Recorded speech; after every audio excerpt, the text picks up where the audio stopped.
Welcome, my friend. Come, sit with me for a moment. The air is gentle today. You know, many travelers find their way to our monastery gates. They come carrying heavy backpacks, but often heavier hearts.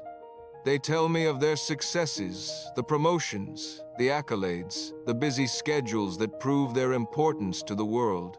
Yet, in their eyes, I see a profound exhaustion. They are exhausted not just from doing, but from the strain of maintaining a life they do not genuinely respect. It brings us to a difficult question, one I want to ask you today. When the noise of the world fades away, and you are alone with your own thoughts in the quiet of the night, do you respect the person you are becoming? Building a life you respect is very different from building a life that impresses your neighbors. We often confuse the two.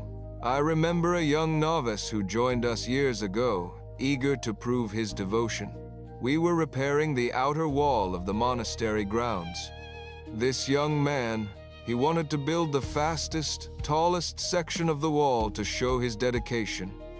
He rushed.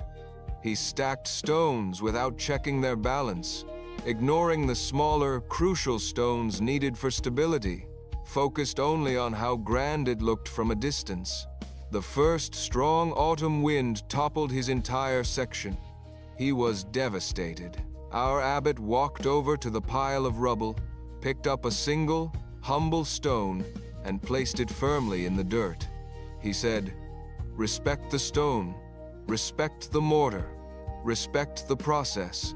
The wall will take care of itself." We are often like that novice.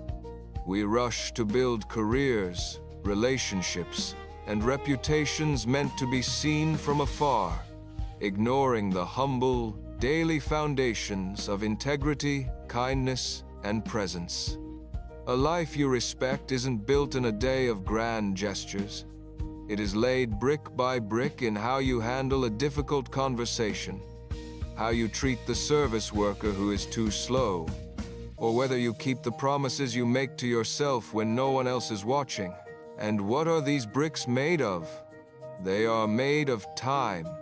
Time is the only true currency we have. Every morning, you are given 24 hours. It is a terrifying amount of wealth, and it is non-refundable. When we squander our time on distractions that numb us, or on chasing approval from people who do not truly know us, we are essentially telling ourselves that our potential is not worth investing in. Mindfulness, the practice of being truly present, is how we respect our time.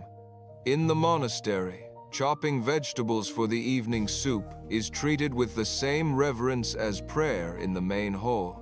Why? Because it is the task at hand. If I am chopping carrots while worrying about tomorrow's chores, I disrespect the carrot, I disrespect the present moment, and I fracture my own peace. When you give your full attention to whatever you are doing, whether you are writing a report, playing with your child, or simply washing a dish, you are telling yourself, "This moment matters because I am in it." That is the beginning of self-respect. Now, please do not misunderstand me.